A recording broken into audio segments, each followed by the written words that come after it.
Okay. Good afternoon. Good afternoon to everyone to this Ciampi lecture. And we have the honor to have with us Professor who is a great, but he's also a very generous colleague. He has been here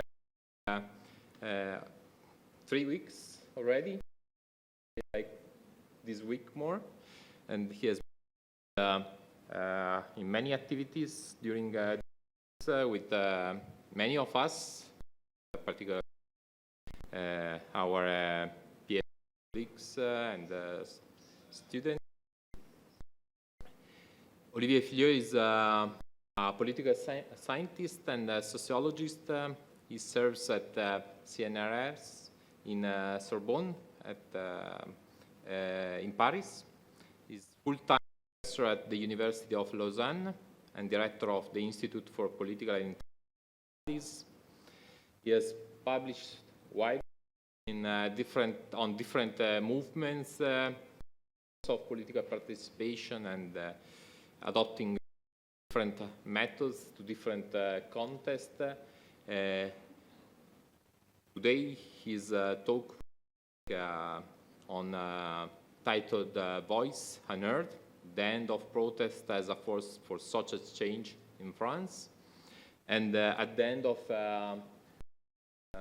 Olivier's presentation that will last 30-40 minutes, we will have Professor Donatella Della Porta and Maria Nicola Stragapede as discussants, adding like questions and comments to like Olivier's presentation, and then we will open the floor for further discussion with all of you.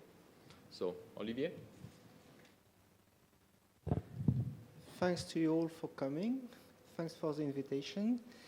I will start with a little anecdote.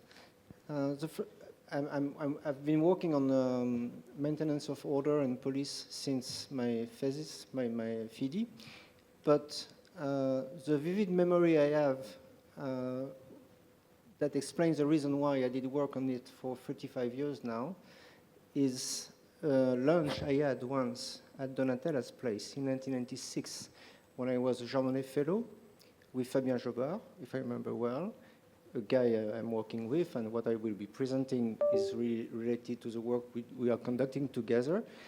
And it's the first time I had like serious conversation with Donatella, but also the first time I had Sicilian food. Sicilian food, what do you say? Anyway, that was to start with, and also to remind you that I owe you in respect of this part of my research. What I will try to do, quite in a nutshell, because it's a very complicated story and it's a long time scale, but is to explain how in France, which has been considered for such a long time as a movement society, you remember the book of Tilly's, 1986, about France, this idea that France is really the country where protest is everywhere, people like protesting, and when they protest, they really obtain things. And in a way, it was a fact for a long time, more or less. We shouldn't like make the past like more glorious than it was. But what I will try to explain is that for a long time in France, when you had huge demonstrations, big social movements, at the end of the day, you would gain something, and very often you would succeed in terms of like protesting. And things have changed, let's say, dramatically, quite in a short period of time.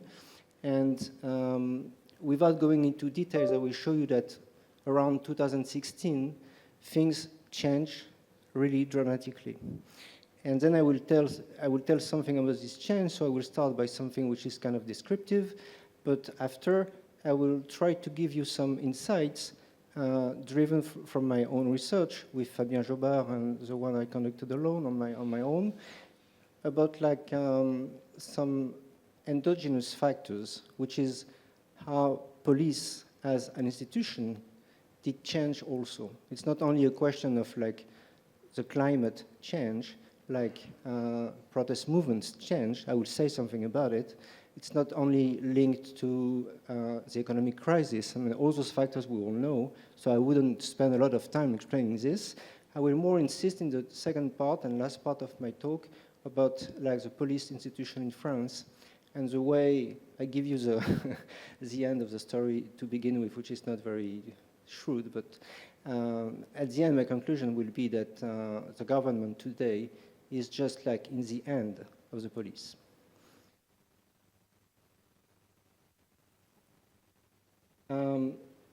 Just to explain a bit more where I'm situating myself in this field of research, I did conduct research on the political management of demonstrations for a long time, but also in kind of specific way. I used all kind of data you can use, which means, I wouldn't go through all of this, but I did use police archives, but I also did conduct hundreds of interviews with police officers, high-ranking police officers, rank-and-file police officers, along with Fabien Jobard, and which means that, in a way, I have to walk a fine line between two postures, two kind of way of dealing with those matters that you can find in academia. On one side, the organic intellectual posture, which is you work with the police, you are embedded. We have many people in France working in this way, which gives you access to a lot of things and data, but at the end of the day, when you publish what they want. And the other position I could have embraced is the position of the anti-cop activism, let's say. But in this case, I wouldn't say anything about my own feeling as a citizen. Well, I think you will guess. But when I work with the police, on the police, I work also with the police, which means it's finished now. I mean, we broke up some years ago, 3 years ago, actually. So I'm not working anymore on this that way because it's impossible nowadays. But for a very long time, for decades, I did work also with the police, which means that I had access to things from inside, and which means also that I've been able, with my colleagues, to work on the police as an institution, like any other kind of institution, where people are working, they have their work problems, salaries, conditions of living, whatever, etc. So it offers a means to understand, I think, and I will try to demonstrate it better, what happened and how it happened.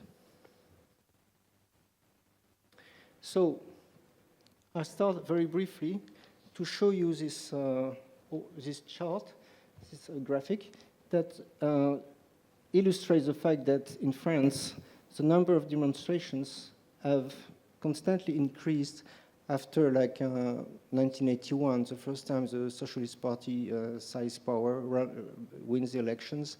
And this graph stops in 93, 94, and it's on the case of Marseille, the third biggest city in France. And because I stopped doing the protest event analysis after that date, okay? But it shows a trend that that never ceased to increase, actually. Even if you have to add that this increase in number of demonstrations is also linked to a decrease in the number of protesters in demonstrations, till the Alter Global movement. And at that moment, 2001, 2001, things start to change. Again in France, in many other countries, Donatella and colleagues here have worked on this movement a lot. There is again an increase in numbers of people demonstrating. But first you have this trend of an increasing number of demonstrations, a decreasing number of protesters, which is a very sign of, let's say, a normalization of demonstration. Now, everybody is sizing streets, for any kind of reasons, etc. So that's why the numbers are decreasing.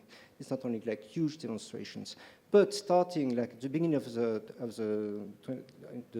2000s, things start to change. Again, you start to have like big demonstrations with a lot of people in the streets, and as you know, I wouldn't say anything about it, a change in police tactics and an increase in violence in demonstrations.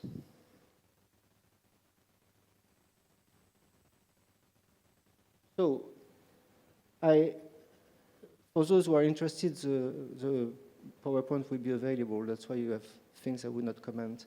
Here I made a list of the main movements we experienced in France, movements with demonstrations. In France, in between like 84 and 2016. This period is a period of kind of alliance, or let's say agreement between the state, the governments, and the unions, the civil society. An agreement on the fact that if you reach a certain number of demonstrators, if you really can mobilize a lot of people, at the end of the day, perhaps the bill we try to pass, the reform we intend to implement, will stop it. And all those demonstrations, all those movements, except the one which is in grass, which are the uprisings in the suburbs in Paris in 2005, which is a little bit different in nature and in the way it has been treated by the state. It's like urban, suburban riots at the outskirts of Paris and everywhere in France. All those episodes have turned into a victory for the social movements, which means during this period, till 2016, more or less, there is a first phase. The government wants to pass a law. So perhaps even it's voted. It's what happened in 2016. But the social movements are increasingly mobilizing numbers, up to 3 million, not in one demonstration, I mean in the entire country. Huh? And then at one point, the government says, okay, we stop everything.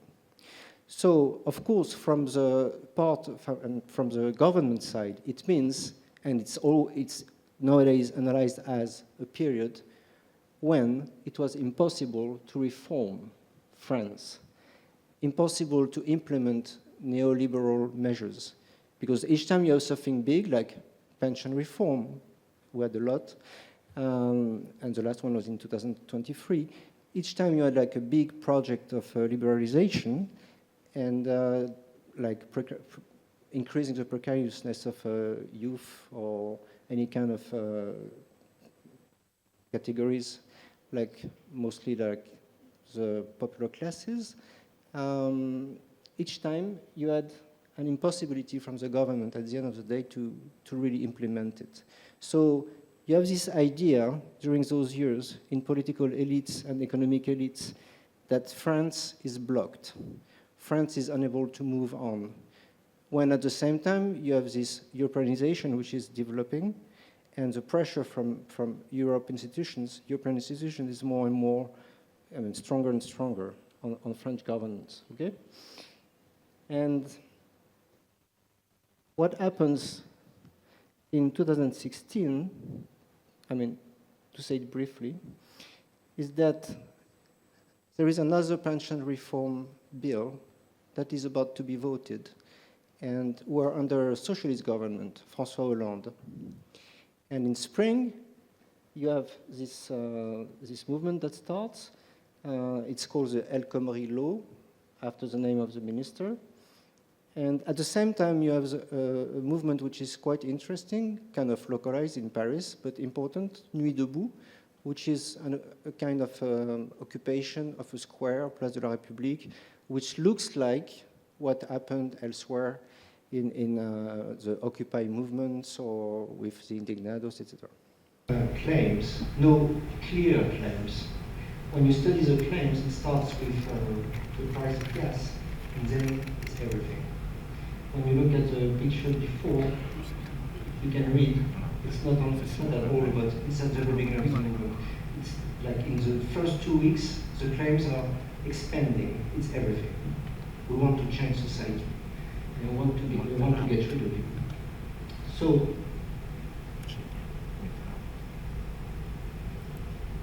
sorry.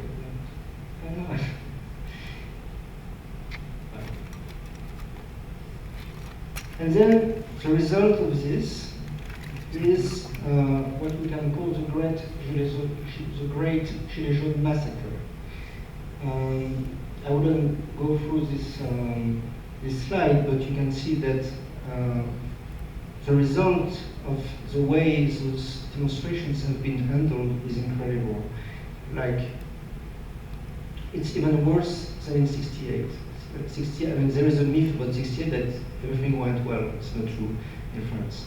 You had a lot of injured people, you had some people died, etc. And a lot of injuries like losing your hand or... So it's even more than what happened in '68. So it's really something strong and something super harsh. So here is a description. As I said, there will be descriptive in the first part. The description of what happened. After the Gilets Jaunes movement, of course, until now, you had other movements. And the interesting thing to note is that the succeeding movements, the other movements, were dealt with like more or less the same way.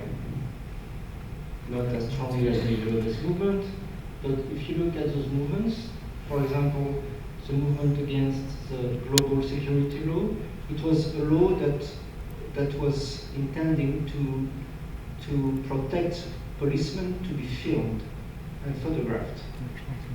It was a demand from the police union, I will come back to it later. So, big demonstrations, a lot of people injured, like the same methods as for the Eurovest. In July 21 to March 22, you had those protests against what we call in France the pass sanitaire, the health card, which is related to, you had the same kind of things in Italy.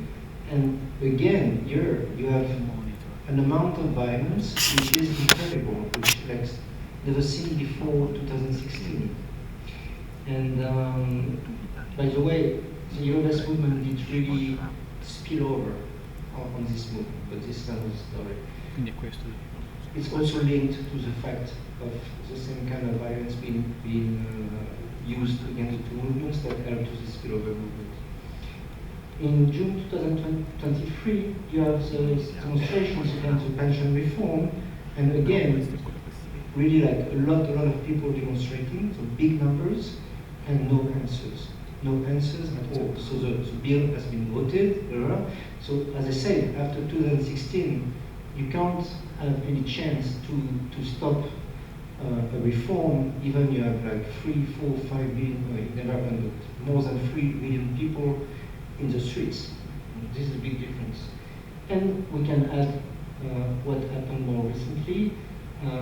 Again, an uprising like in 2015, after the death of a young guy from African origin, in this case Arabic origin, shot in his head by a policeman.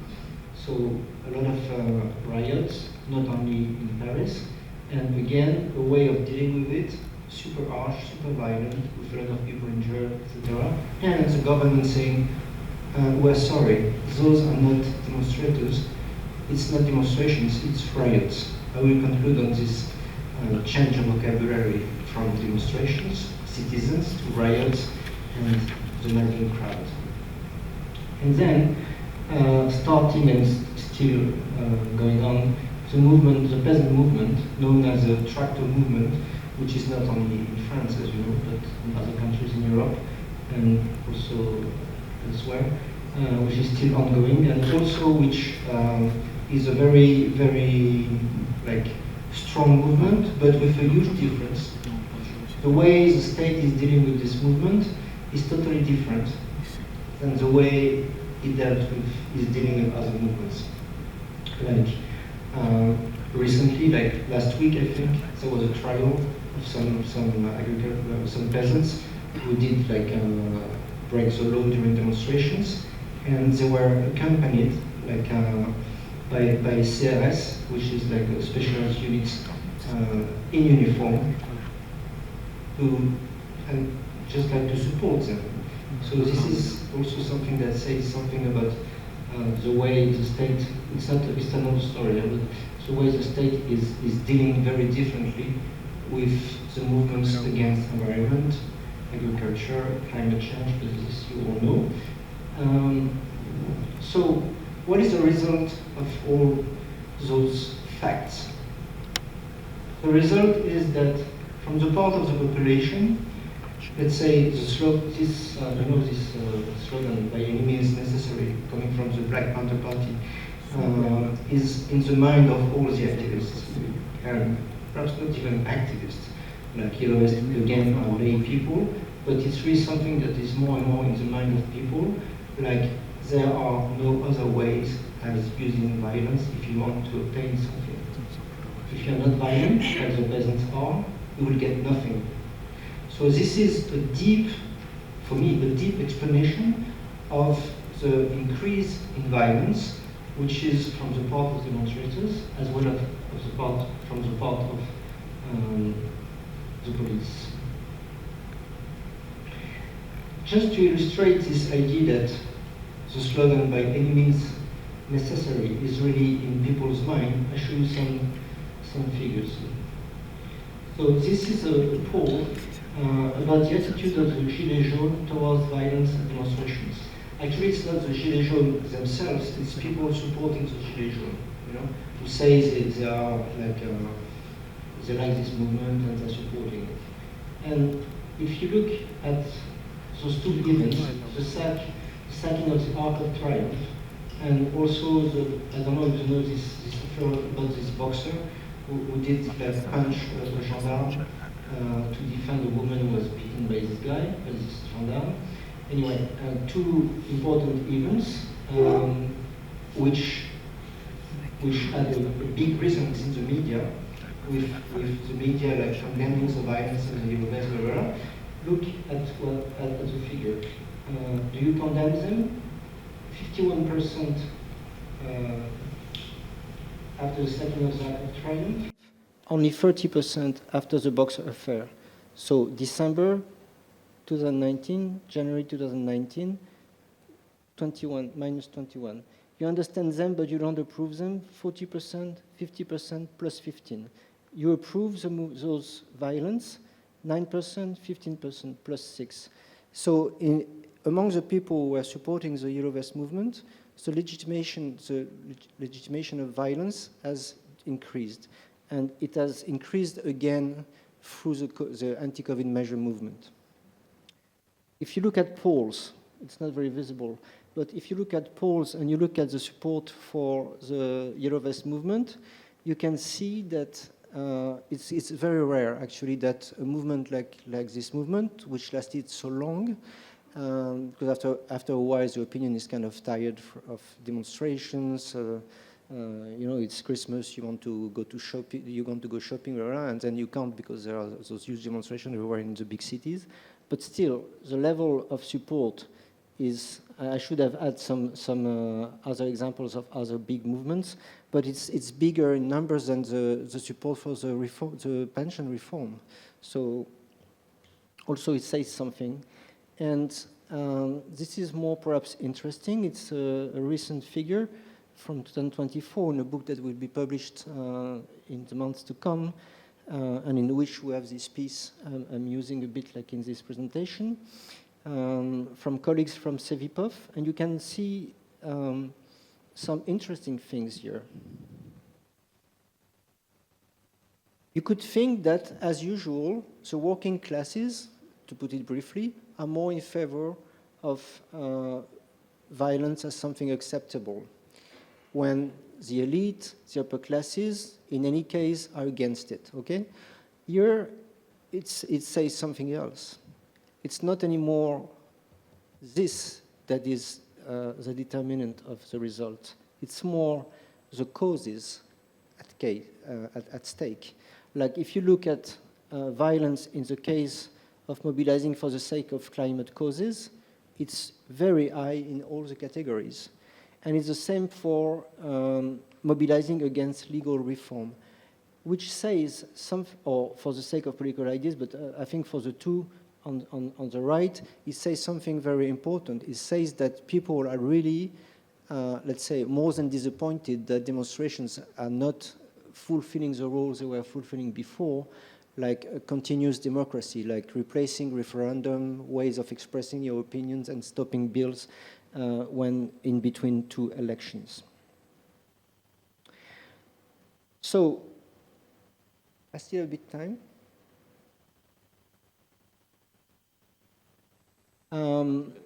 Back to police brutality, I would like to give you some more explanations which are more linked to the research we conducted with and on the police. We point at what we call a brutalization of police handling, and we define it as a hardening of management methods and growing intolerance of protesting illegalisms. If we look more than just the demonstrations, this figure says something first. This is a number of violence by law enforcement officers in any kind of cases, like stopping people, arresting people, etc. You can see the increase in the recent years. So more generally, not only in demonstrations, the police has become more and more violent in the way it's dealing with citizens. In any kind of case, let's say, arresting people, controlling your identity, whatever, which points at something which is super important, a feeling of impunity. If you look at this graph on criminalization and repression of climate and environmental movement, and you compare France and England, to put it briefly, the red on the right and the pink on the left. The red on the right is violence from the part of the police, and on the left, arrests. Compare England and compare France. In England, you have no violence, more or less, but a lot of arrests. Okay? But in France, it's like half-half, you know, which is also a sign that in France now, the police is very quick, let's say, to just like beat the citizens, beat the people. Okay, it's not anymore about arresting. It's also about like again this feeling of impunity. So let's briefly list the factors that are responsible for this situation. Of course, you have some exogenous factor. I wouldn't go through it. I think I talked about it already. The changes in protest groups, the changes in the field of journalism and the production of information. This is very important. We can come back to it after in questions if you want.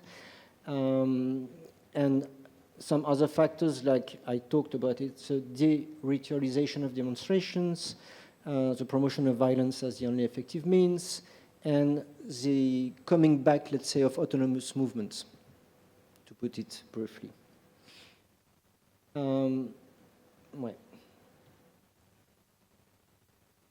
Let's finish on the endogenous factors of police brutality. Three things. What happened since 2016, and even perhaps a little bit before for some reasons, is first a reduced reliance on specialized units. You know that in France, like in Italy, you have some specialized units, CRS, gendarme mobile, who are really trained, and it was their only job, dealing with demonstrations. They would spend the time, the work time, at training, and from time to time go handle demonstrations. They were real professionals of crowd handling. This has not disappeared, but what has happened is that they have been, let's say, more or less replied by those kind of guys, which means that the government has decided that since the demonstration will increase and increase because of those reforms which were on the pipe, the best was to create specialized units which are behaving more or less like the people they are supposed to handle, look at the way they're dressed, and look at the weapons they have, it's flashballs, and those little units have no specific training in terms of crowd handling. They're just like the kind of people you use when you want to arrest people like criminals. So this is a big change. I can tell you that not in the police, which is now totally far right, I mean, mostly far right, but in the gendarmerie, which is still like, it's really another level in terms of attachment to democracy. The higher officers, like the high-ranking officers, are all complaining about the fact that, of course, about this situation, which is a way of doing maintenance of order which is totally crazy. The second reason is that there is a judicialization of protest policing. This is linked to the fact that Nicolas Sarkozy, when he was Minister of the Interior, 2002, started a kind of reform, and then he was president, a reform that was really based on the necessity of arresting a lot of people. Like, you have a demonstration, you have to arrest people. More people than you can. Why? Because it's a way, when he was the Minister of Interior, to show to the population that he was really a tough minister. And nowadays, to become the president, the best is to be first Minister of Interior and show your muscles. I put it really in a nutshell, but we can come back to it after.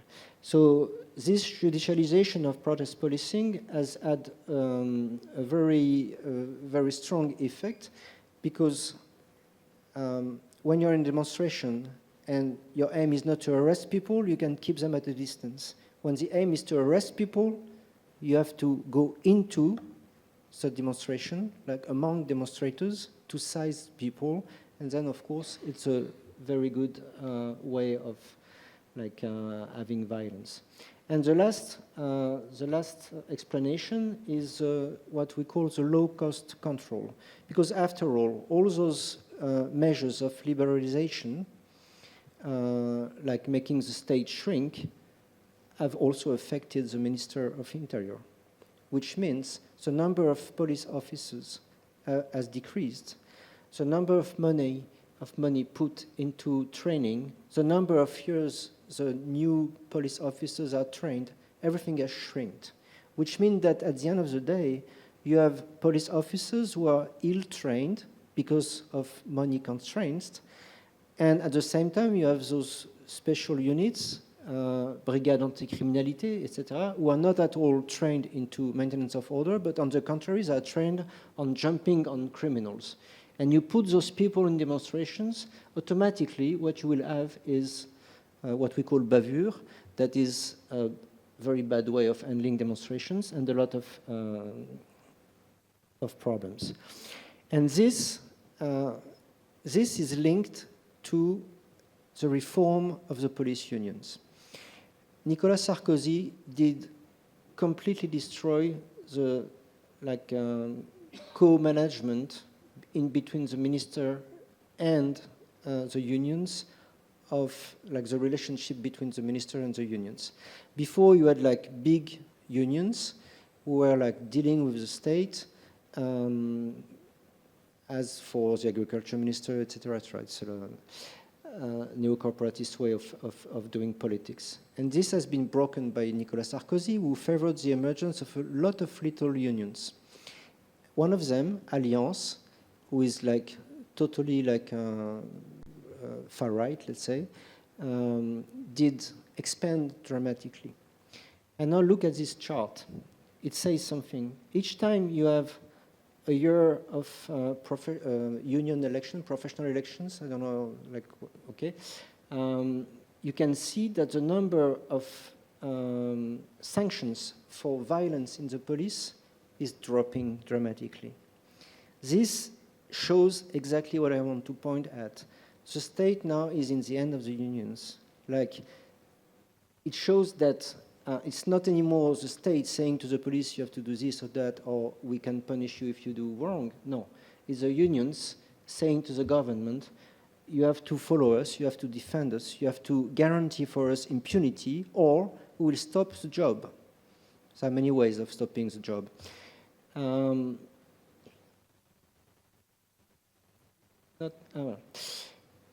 So at the end, the government, France, is now at what we can call a policing trap. This is a terrible picture for me. February 4, 2025, it was yesterday. The Minister of Interior, Bruno Retailleau, joins a demonstration police are not allowed to demonstrate. They are allowed to have unions, but they're not allowed to demonstrate. But they do demonstrate, of course, now. And those policemen, the Alliance, of course, this far-right union, is demonstrating in front of the National Assembly, which is very offensive and unacceptable. And the Minister of Interior joined the demonstration. Him and also Darmanin, another minister. This says everything about what I call the policing trap. Voilà, I think I will stop here. But just to say one word of conclusion, I don't know if you remember your Aristotle, but you know he makes this difference between Platos and demos, like the plebs and the people. The plebs is the madding crowd. The plebs is like the real flesh and blood men from the lower classes that smell bad. The demos is a fiction. It's the sovereign people, you know. It's the citizen putting his ballot in a urn, or demonstrating, but behind people who are representing him. So you have this difference between those two notions, and nowadays we are really coming back to this, like the plebs is something to destroy, to get rid of, when the demos has to be restored. That is representation, no horizontality, people representing you, and not even intermediary bodies, the top level of the elites.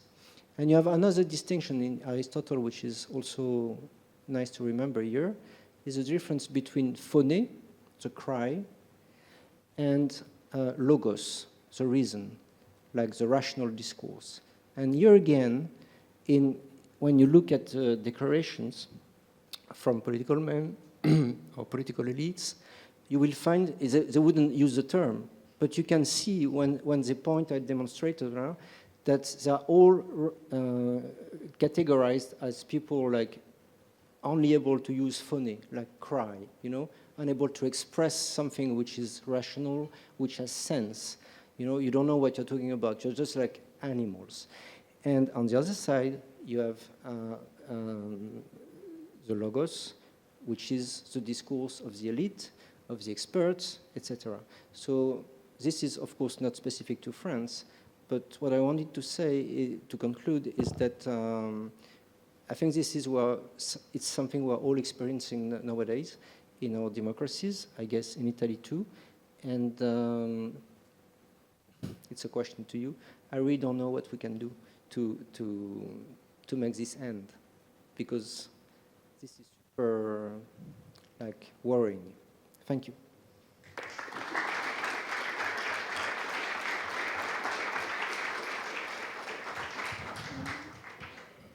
Thanks, Olivier. So we have Donatella, Maria Nicola first. You go first. Okay. Can you hear me? Yes.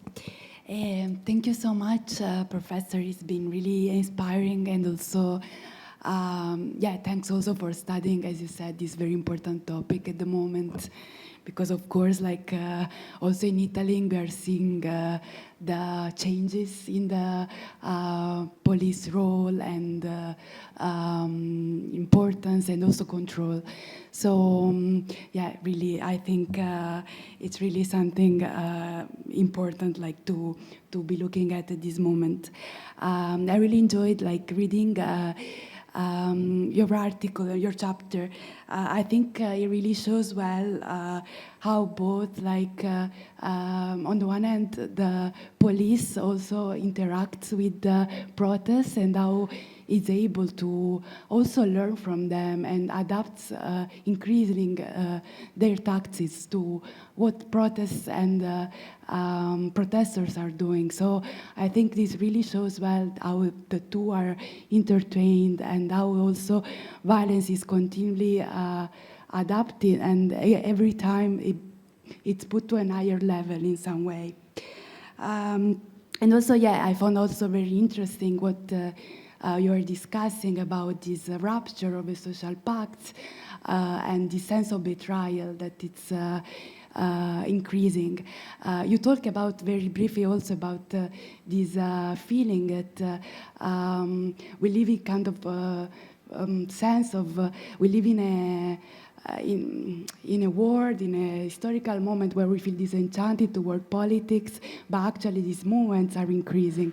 So I think this was also some points that really struck and that really emerged, but also I think it's very connected to the sense also of exit of traditional structures and embracing new tactics and new ways of being in the streets and occupying the space.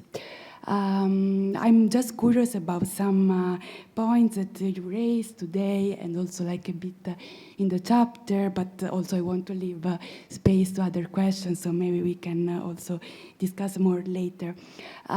First, I was a bit curious. You talk a bit in the chapter and a bit also today, but I'd like to hear more from that about the relationship also with the values and how actually, also the police taxes, I've learned from that, applied maybe this technique of repression with time, but also how, at the same time, the histories of both like Gilets jaunes or other kinds of protests and protests in riots in the banlieues continue actually to be different, and also, so they have both points of convergence, but also points of differences, both in the way they express themselves, in their histories, but also towards, the police tactic towards them, what does imply, and also in the context of France. This is a big point, actually. I will be very curious a bit to hear from you. The other is more about actually your fieldwork, especially when you mentioned about entering in police archives and interviewing policemen. So if you'd like a bit also to expand on that, I think also people in this department will be quite curious, especially how you deal and how you interact with this kind of fieldwork, how you position yourself, how you enter actually, because also you mentioned how it's not possible to do something like this anymore, or it would be actually very hard. So, how it was possible for you, how you feel this exchange also in terms of research. I have a lot of questions. Maybe I just go on this one. You develop a bit on this concept of moral economy, and as you mentioned, the sense of betrayal. But I also was intrigued when you showed how upper classes on some issues, on some causes, they have some support for violence. So how does the concept of moral economy intersect with this?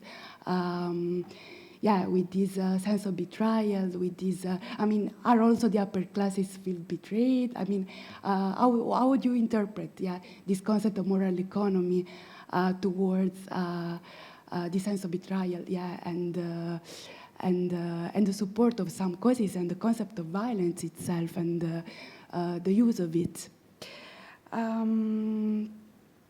I think these are the main points. I also was also curious about how Gilets jaunes are born, how, in the sense that how they politicize themselves very suddenly through practice, through sharing this common cause, and also like really politicizing by being present, by being in the streets. So if you also have more insights on that, I would be also very curious to hear. And this is from me. So I leave the floor to Donatella. And thanks again, really, it's inspiring to hear this work. Thank you, Mali, and thank you, Olivier, for these reflections on general trends as well as on the French specificity. Reading the papers that you sent me, I also was thinking about not that specific lunch, but our research. and how jealous we were when we were doing comparative work on the police about Olivier and Fabienne having access to a lot of materials and being able to develop this type of knowledge, building knowledge from access to the inside. Also, the trend at that time that we single out in this research was rather a trend towards de-escalation, even though even in that moment we single out also selectivity of this trend, so how some actors were especially attacked. Sorry.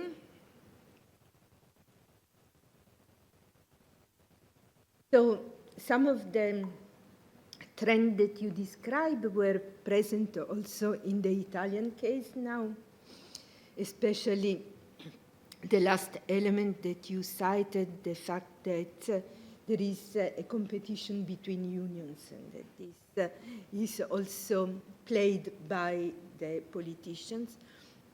But also there was something that from that type of comparative research remain very typical of the French case, that is the police as the police of the king, much more than in other cases. So I think that this is also something that plays a role. All the dynamics that you mentioned are very important in explaining how in the field of policing this type of process development. But I think the political explanations with the strategies by Macron is the one that come first to a certain extent.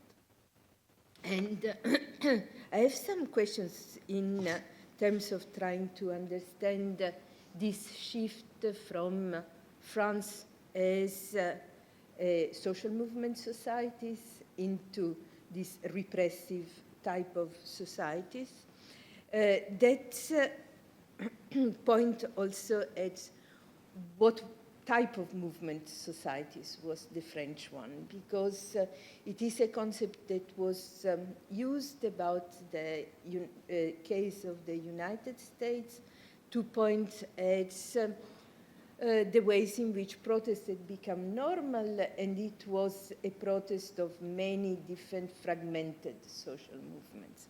While in France, the dominant aspects of this movement society is that it was a lot movements mobilized on class issues, and it was also something that went between Polanyian counter-movements, so resisting policy changes that restricted citizenship rights through mobilizations as an instrument to put pressures on the government in the situations in which the unions were not very strong in the factories, but acquired political power through protest.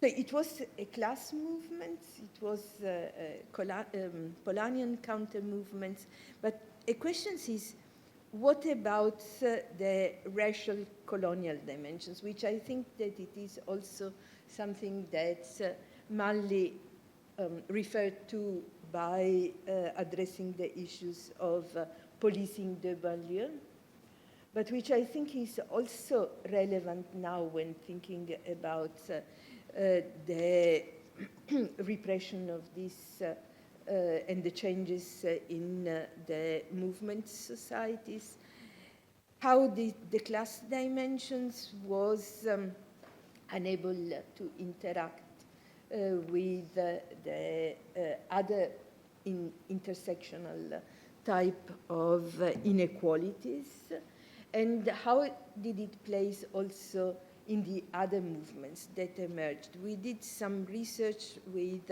Andrea Felicetti on Les Nuits Debout, and there it was clearly also this type of class, Polanyi's counter-movement, as you mentioned already, against the loi travail, and with the part that you the last of the movements that you single out as moving on this logic of opposing restrictions of welfare states and so on. But it was also movements, at least in the South, where we studied it with Andrea, in which there was an encounter of migrants and people with migrants background, with workers and so on. In the Gilets jaunes, this type of encounters seems to have happened, but on a different level. In fact, the Gilets jaunes have been described both as quite racist in some cases, but also as able to mobilize the plebs, which are also people in the periphery, migrations, background, and so on. And I'm asking about these dimensions because I think that this also plays a role in the French exceptionality vis-à-vis the recent protest on Palestine.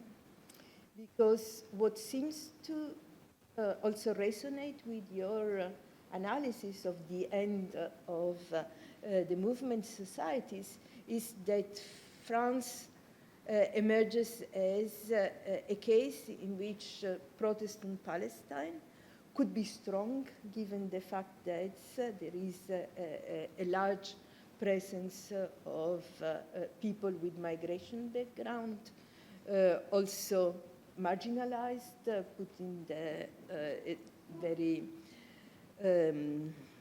brutalized and so on.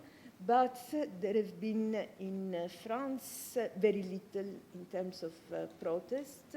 The scandals at Sciences Po, very little protest at La Sorbonne, and very little mobilizations on the issues, it seems, which contrast very much with the case of the UK, where also same type of colonial experience, presence of a lot of migrants or second, third generations with Arab background and other backgrounds produced a lot of mobilization. In the UK, this is built upon the traditional multicultural recognitions of racial issues, while in France one can expect that the Republican attitudes towards racial issues has reduced the potential for this type of mobilizations. But I was curious and interested in having your perspective on these elements, also in terms of what can happen. Because, as you mentioned, the Gilets jaunes were also a type of semi-riots. So it was not the more visible racial and ethnic background of the riots in the banlieue that's happened before, but it was also similar in terms of the definitions, as you mentioned, of people without citizenship, rights, la plebe, instead than citizens. And so this element, how to interpret this, is also relevant in terms of which are the expectations. Is France just a case in which we can expect some delayed mobilizations also on these issues, like Les Nuits Debout was a delayed anti-austerity policies movements, and a type of delayed mobilizations that could also converge on more radical issues? How your analysis, which type of expectations would be? But thank you very much. Very stimulating. Okay. So I will try to answer, perhaps not all, but some of the questions. Perhaps the first one about methods and how I did it, I mean, how it happened that we could do, because the two of you did mention it. The fact is that when I started my PhD, it was just by chance, but it was a moment that was quite short, actually, some years, when the Minister of Interior did open the doors. Like the minister at that time, Paul Quiles, decided that he would create a research center, so embedded in the Minister of Interior, but giving access to researchers. This institute still exists, but it exists, but as an empty shell, let's say. So when I started my PhD, I gained access without even asking for it. So it was my supervisor who did all the negotiations, whatever. I gained access to classified information. So, for example, the police archives I used for my dissertation were quite recent. And the more recent, the more impossible to have access to, as usual. So this was the beginning of it. And then working at the headquarters of the CRS, for example, just to give you an example, for my PhD, I went to La Réunion, a French island, where it was in 1990, just after big riots, and something that was really kind of fishy, because the guy there, Vergès, not the lawyer, his brother, was really deeply involved in the riots and etc. So I went there, and I spent 1 month, and I had access to everything. Like all the I don't know how you call it in English, but all like the intelligence report, etc. I was even able to I never published it. It's still in my PhD, but I was able to make like a kind of temporal map of the way the riots did diffuse in the island, and then I was at the end of the day able to show that it was not like something that was just like a crazy eruptiveness of people everywhere, blah, blah, blah. But it was not also like something planned in advance. It was its own dynamics, let's say, just to say, to give an example. So for years, after my PhD, that was well received by the police at that time. I gained access to so many things. And Fabien, who did his PhD on police violence, which is even more like, hot, also gained access to a lot of things. And then we started to produce like papers, books, whatever.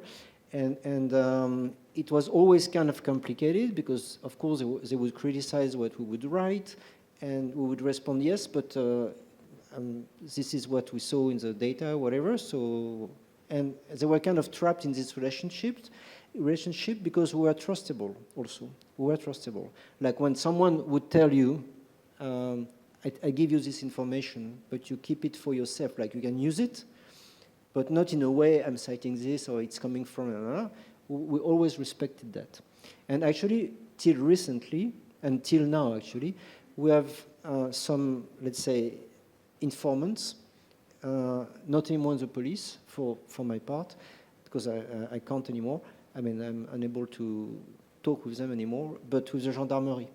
And during the Yellow Vest movement, we got a lot of information coming from the Gendarmerie Mobile, the headquarters, because they were really pissed off by the way things were handled, because it was a way of denying their own professionality. So of course you have to play on different kind of informant, blah, blah, blah. And as I said, it's really a fine line. It's so, I mean, so many times we have been like suggested that we could say this or that, and then we would have access to more. And I think we did well, and we have been very honest in this way of dealing. And the reason why it's for me finished in terms of, I mean, I don't want anymore to try even to work with the police, so the national police, is that I've been part of, and I say yes, I've been part of this reform project of the police, the nouveau schéma du maintien de l'ordre, the new scheme for maintenance of order, I don't remember the year, It was before COVID, and 2019, I think. And then I was part of this little group, and we had discussions about how to reorganize the police, how to reorganize the maintenance of order, blah, blah, blah, blah. And I was pretty sure of myself because just before I had been commissioned by the Swiss government to take part of a program for reforming the Romanian gendarmerie. So I went to Romania for 2 years. I mean, stay there. But so I did work on reforming the gendarmerie in Romania because it was a mess. And we did it. And what we sold to them was the Swiss model, like the Swiss Roman, like the French-speaking part of Switzerland model, against the French model that was decidedly inefficient. And so that was the first thing that made me kind of, because behind this you have a question of money. You know, you sell like arms, you sell know-how, etc., etc. And during those meetings about the SNMO, the new scheme for the maintenance of order, I mean, at one point I say, okay, I leave because it's not. I mean, it's not serious. I mean, they knew in advance what they wanted, and what they wanted is what I showed. For example, just to come back to the low cost protest handling, the very idea they had in mind is we have no more money for paying men like civil servants, so police officers. Well, we will replace them with rubber bullets, flashballs, drones. You know, that was the very idea. And for me, it was unacceptable. But it was like that. So at one point, I decided I can't participate to something which is already like decided, and leave my name like in like attached to this kind of things. Well, to answer this question. But moral economy and the fact that I showed a graph saying that even like the upper classes, like people with good incomes, are legitimizing violence, I think it's not exactly the same thing. Like the notion, like the idea in the lower classes that the moral economy has been broken is something, of course, that will legitimize the feeling that violence is legitimate in the lower classes. But more generally, as I perhaps not explained it that well, it's the entire society which experiences a kind of brutalization. Because, you know, it's like the police is brutal in every kind of interaction with citizens. The citizens have the feeling, especially since 2005, the riots in 2005, that if you want to get something, you have to go for a fight. And for example, if you're from the far right, an elector of Marine Le Pen, you would say, and I heard it a lot from those people, who some of them part of the Yellow Vest, they would tell you, you know, in 2005, those people who did riot, they got a lot of things. They got a lot of money. Like the state did really gave billions, which is not true, by the way, but the idea is very strong that those riots were efficient. When us, the little white people, the rednecks, we have nothing. And it was something that was also in the head of some Yellow Vests, like it's our turn and we need violence. And to finish answer this question, I think we can use again Elias against him. Not even against him. But I don't know if you read the book from Elias which is called The Germans, which is a terrible book, by the way, in which he has this idea of decivilization. And it's something that Cas Wouters has elaborated on, this concept of decivilization, which says that at one point a society can really go back, abandon the process of civilization and go back to something where violence is everywhere, violence is legitimate for everybody, and in perhaps not those who are really at the top of the society, but among people with good salaries, there is also this idea that at one point, perhaps we will need violence. And nowadays in France, since the far right is escalating dramatically, you can hear this discourse from the part of the far right saying, yes, we need violence. At one point, we will have to implement our projects, what we want to do, with violence if necessary.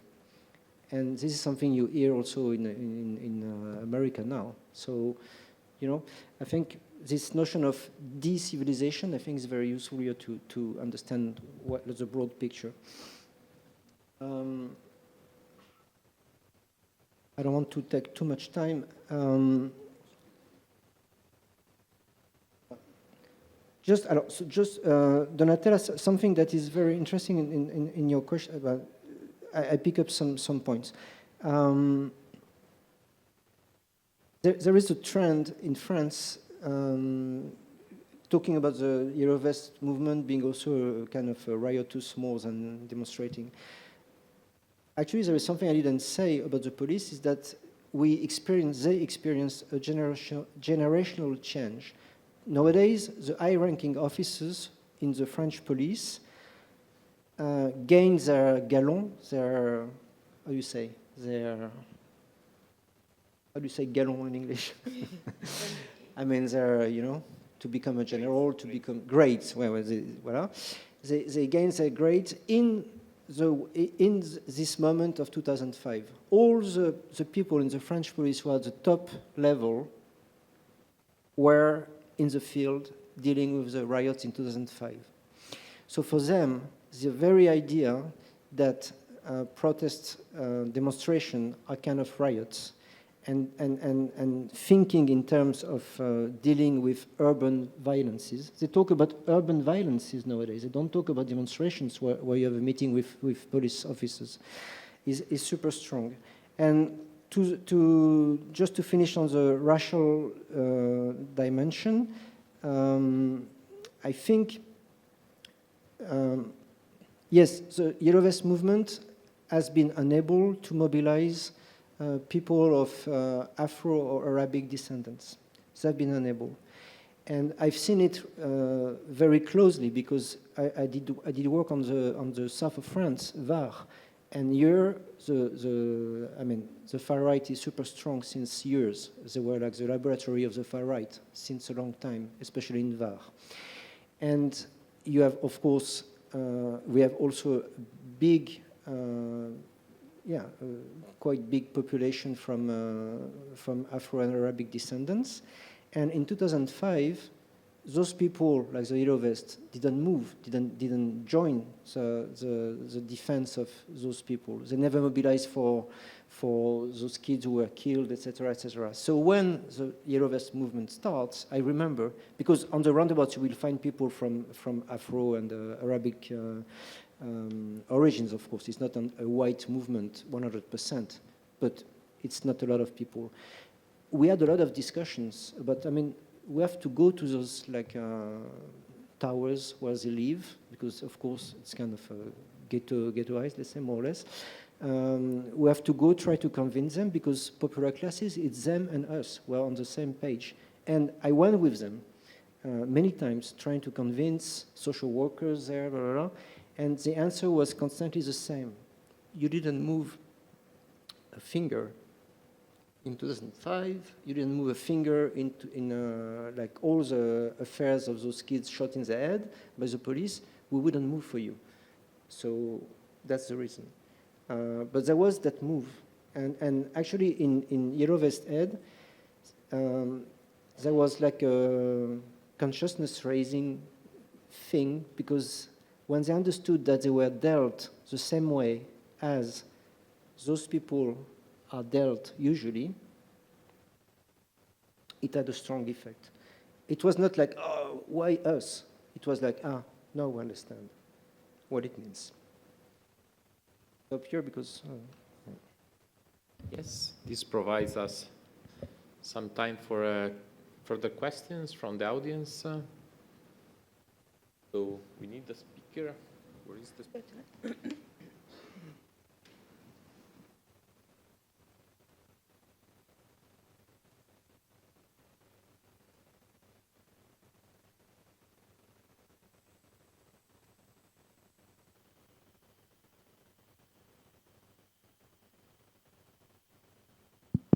Okay.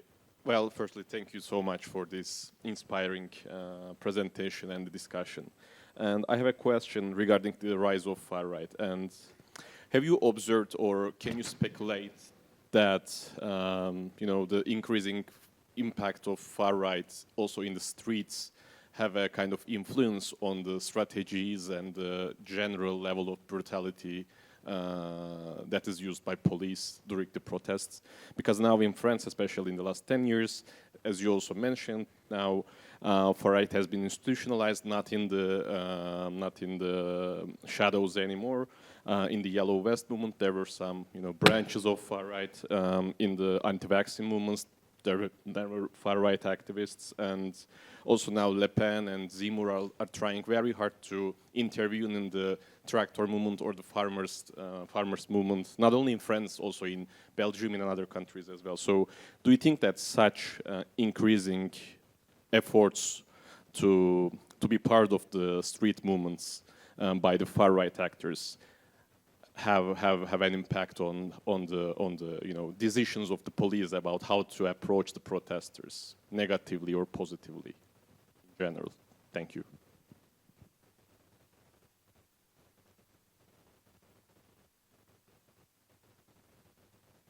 Thank you for the presentation. I'm interested in asking you if you have seen some strategies by the policemen in a sort of gray zone between the state and the protesters. I don't know how we can say, because you say that they haven't given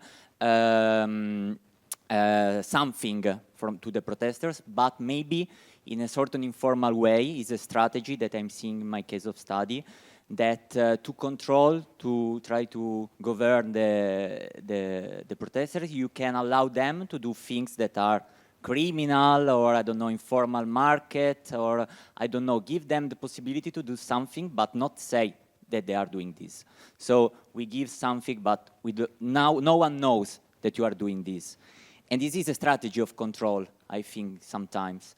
And also, I'm interested in you have said that many of these are arrested, but I'm asking you if from these arrests, some of these people go in jail or receive little guilties or something like this, because this is also a sort of to increase the fear of the people, because there are some groups, for example, banlieues, where maybe if you are arrested, you go in jail, you can have alternative sort of guilties and sentences. And stop. And there is a good book about Ouija Buteja, Boeuf and Barbars, and I don't know, in this movement, I don't know if this movement is the representation of the theory of Ouija Buteja. It isn't. But also in the racial way of that Donatella said, we can see that the class variable, not the class variables, but the class problem could unify the little white people, and maybe in different repertoires of action that now we are not seeing a lot in social movement theories, but maybe in other actions, I don't know. Stop.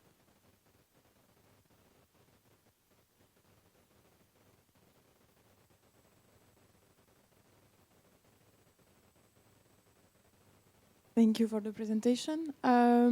My question is also somehow connected with the racial issue, but I wanted to frame it with the colonization, because also articulating with Palestine.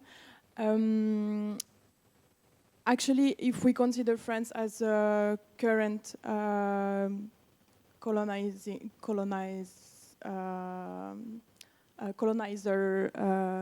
power, if we not frame only the racial question with banlieue and with popular suburbs, yeah, I want to ask to what extent you mentioned that you work in La Réunion, and I was wondering how the notion of generalization of violence in protests is also linked with the notion of experiments this violence in overseas territory, basically. And here I'm talking about specifically in the last months in France, we saw the question of Kanaki territory increasingly being has very strong history with violence from the French state. Thanks. Olivier? Okay. Yes, on the far right, like the effect of the far right increasing and being more and more present in the streets and at the same time more and more like legitimate in the political realm, of course it has an effect. And you had all those demonstrations, I don't remember the date, all those demonstrations about like anti-woke, anti-woke movement, defending like anti-gender, etc. And defending the family some years ago, and it has never ceased since then. And those demonstrations were from the far right, organized by the church, sorry to say, mostly, financing it, and the way it has been handled was like the same way. Because also, of course, from the part of the government, you had this idea that the far right is a threat. Today, I wouldn't perhaps say the same, but some years ago, today the situation is totally blurred. I mean, I don't know who is going to bed with whom politically. I mean, it's really complicated. But like 4 or 5 years ago, until like perhaps the dissolution of the National Assembly, let's say, for sure, there was also a strong preoccupation that the far right was increasing and the extremist groups in the far right were a threat. Even in the police, from the part of Alliance, of course, so at other level, I'm talking about the government, but in the police, the links between those groups and the police are stronger and stronger, and this is not a very recent story. About the gray zone, yes, of course, the gray zone, you use it as in the sense of euro or something like that, okay. Yes, of course. I just give you 2 examples about the Macron presidency, to be short. December 10, 2018, so at the very beginning of the Yellow Vest movement, so after the Arc de Triomphe, sacking, whatever. So one of the things Macron does, at the same time he says, crush this movement, is to announce 10 billions. Money for when he was saying we have no money, we can't do anything, etc. So this is a public announcement of like satisfying what is asked by the Yellow Vest. But at the same time, he had, and we're like closer to what you point at. At the same time, Macron is the first to pretend that he will develop deliberative democracy. Remember this. He's the guy who will organize le grand débat during the Yellow Vest movement. You have the Cahier de doléances, which is not his initiative, but as soon as it starts from the Yellow Vest parts, he will jump on it and he will build a Potemkin, like a decor. He will build a Potemkin, which is the grand débat, the big debate. And it will circulate everywhere in France, like discussing with everything is organized in advance, blah, blah, blah, blah. But and then he did the same for climate change. He did the same for the right to die in dignity, etc., etc. And each time, of course, it's a way of pretending he's answering the question, answering the demands, and doing nothing, because at the end, the conclusions of those like deliberative groups is never followed. Like on climate change, they just did implement 2 measures of it, which are really like a joke. So yeah, something more like Eden, etc. I have nothing popping up in my head in terms, because no, I don't. For the arrest, first, as in Italy now, I don't know if it's already settled, but in 2010, we have a new law in France, which is called the Estrosi law, the mayor of Nice, south of France, which is a law that allows the police to arrest people in advance, before even joining the demonstration. Like, it's a law, it's totally crazy in terms of law, because it's a law that allows the government, or like the prefect and the police, to arrest people on the basis of the suspicion that this guy or that woman perhaps will commit a crime, which is joining the demonstration. And then they start, this is why they could arrest like massively people, which is a way of preventing them to join the demonstrations, which is also a very good way to frighten people, of course.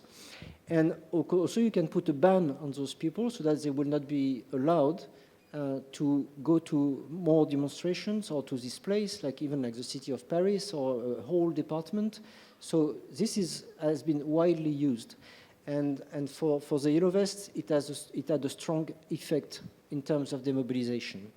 Because those people have no, I mean, they're not criminals, not even petty criminals. I mean, they're really like a normal citizen. And as soon as they're in front of the police or the judge, are like collapsing, you know. And so they played on that very, very efficiently. But at the end of the day, all those arrests do not turn into sentences, you know. They spend like 1 day, 2 days, 3 days in prison. The most they can keep them, they keep them, even out of the red line, but after they go back home for most of them.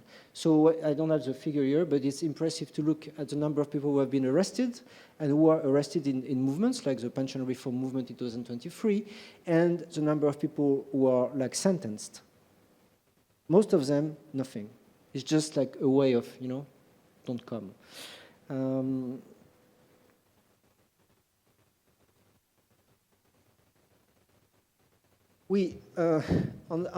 Because it's coming back to also what Donatella said, on the, let's say, colonial history of France and the impact it has on police culture, police organization, and the way demonstrations are handling today. Of course, France is a colonial state. We all know what is happening now in Kanaki, what we call Nouvelle-Calédonie in France. But I would say two things. Yes, the French police, as a strong, as part of its culture, is strongly ingrained in this colonial history. And since racism in the police is very strong, of course, it's like kind of reproducing it by itself along generations. But I disagree with some of my colleagues who actually are on the activist side of doing research on the police, which is totally okay for me, but who denounce the fact that in the suburbs or in Kanaki today, the police is using those territories as experimental fields. This is not true. I mean, I don't know. I never saw it. Like in 2005, for example, you have like 5 or 6 books dealing with this. Really, frankly, if I had found something like that, like hearing something, reading something like that, I would have said it. Never. This is really something like kind of a fantasy. I understand why, because in a way it makes sense. But actually, I never had any clue. It doesn't mean I'm right, but I never had any clue that those way of handling demonstrations, I mean riots in the suburbs in 2005 and then after, etc., has been thought as a laboratory, like a way of experimenting something for, you know what I mean? I don't know if it was... Yeah, it was kind of my question, but maybe in a very pragmatic way, like testing arms, for example. No. No, yeah, it's not testing. I read some... Yeah, I understand. So it's exactly what I'm pointing at, like the flashball, for example. Yeah. Those, flashball, after 2005, the police and the government had the feeling, for I think good reasons, that they were on the verge of being overwhelmed, you know? So it's a real fear for good reasons. It was really at one very close to something which looked like perhaps not a revolution, but a big mess. And after that, Sarkozy decides to go to low-cost policing through flashballs, etc. But it's not something that has been decided as an experiment. We will experiment those arms on those people because they are countless. At the end of the day, it is what happened, but it was not thought as an experiment. It makes a huge difference. You know what I mean? It makes a huge difference. Today, I mean, those days, there is a new flashball that is out from Belgium. I don't know if you read about it. It's super. It's with IA. So it's, read about it. I forgot the name. This has been tested, okay? But tested like in laboratory, whatever. And it's exactly like the flashball. You buy it, you use it, and you see. The reason why the flashball was first used in 2005 is because they were facing the situation of being overwhelmed. And then after, as it's always like that, as soon as you have a new weapon, you use it in any kind of circumstances. Like the yellow vests have been treated the same with, like, I gave you the figure, but so, you know, I would really make, but this is my opinion, at least it is what I didn't see, is a plan. We will experiment on those populations, and I don't believe in it. Perhaps it was in the head of some people, but there are no traces. And I attended a lot of meetings, and which were really, I don't know. And very few minutes for a last question from Donatella. I had specific questions about the protest between the first and the second turn in the elections, the anti-Le Pen mobilizations, and related with this, also the Nouvelle Front Populaire and France Insoumise. How much are they starting to connect racial issues, ethnic type of discriminations with class? Because the impression was that that moment was a catalyzer for some of at least specific type of development of anti-racist protests that were also connected with the left in general. well, this is really about like electoral politics. Like La France Insoumise, after 2017 and the big success they had a problem, because in 2017 they were defending, they had an ambiguous discourse. On one side, depending on where they would have the speeches, or they would talk about like defending people from like racialized people, and on the other part, defending like the white people of popular origin, defending people from the suburbs, defending people from the countryside, defending people from, etc. So they had a very ambiguous position that was super efficient, electorally speaking, because they had a very high score. And the year after, there was a big internal fight in the party, because of course at one point it doesn't work. I mean, you have to make choices in a way, or to find a strategy that is reconnecting those things. They couldn't find a way of connecting things, and then all the people were like on the side of defending the white popular class, which is also a territorial question, left the party. And then till now, the La France Insoumise is really, its strategy is very clear.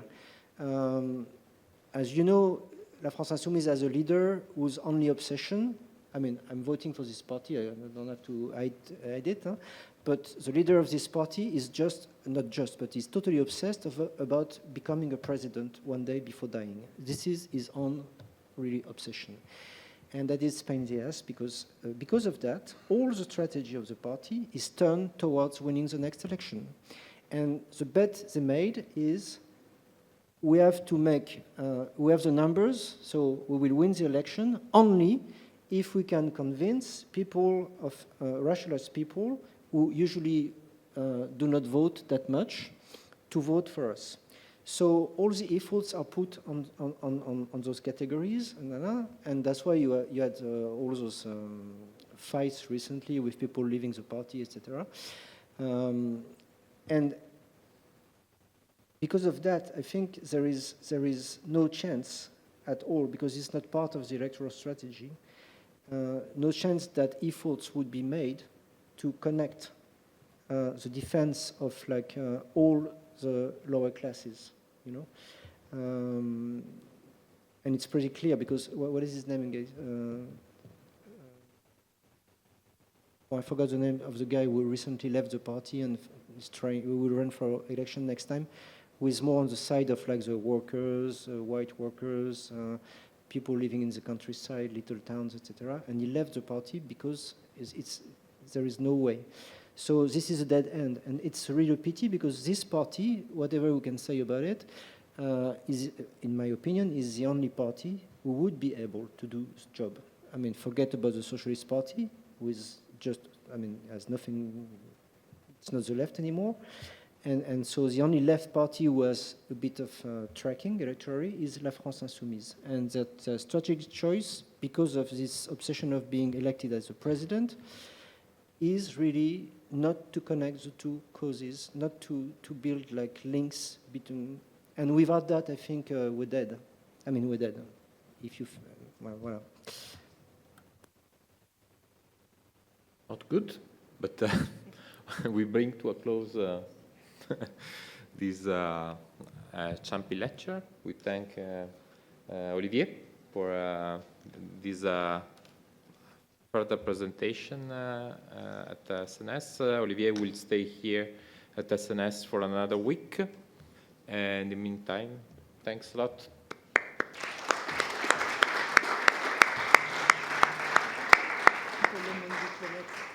Just a reminder, tomorrow there will be a Cosmos talk by Nicola Somma, the political consequence of Latin American urban revolts from 2 to 3:30 at Veni, not here. So be careful, like not to miss the two buildings. See you tomorrow.